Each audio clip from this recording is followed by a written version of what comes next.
एक बहुत सुंदर गांव था। उस गांव में एक परिवार रहा करता था। उस परिवार में दो भाई थे, एक बड़ा भाई और एक छोटा भाई। दोनों की अपनी दुकान थी। छोटे भाई को बड़े भाई ने शहर भेजा था पढ़ने लिखने के लिए। जब वह वहाँ से आया तो उसकी शादी कर दी गई। वह थोड़ा सा मॉडर्न था, तो उसकी जो बीवी थी वह भी थोड़ी सी आधुनिक थी। दोनों की एक दुकान थी, दोनों दुकान ही चलाया करते थे।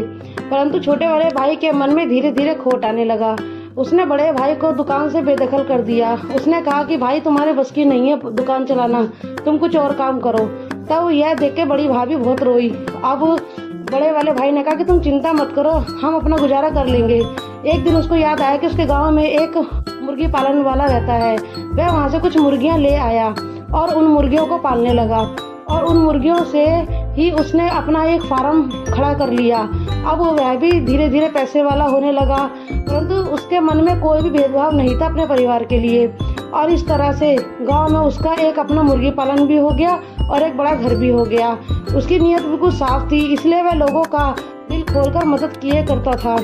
तभी जब भी लोग उसके पास आते कि हमें किसी चीज़ की ज़रूरत है या खेती बाड़ी से संबंधित कोई भी पैसे की ज़रूरत होती, तो वह लोगों को सलाह भी देता और उनको पैसे से मदद भी करता था, क्योंकि वह नीयत का बिल्कुल साफ था।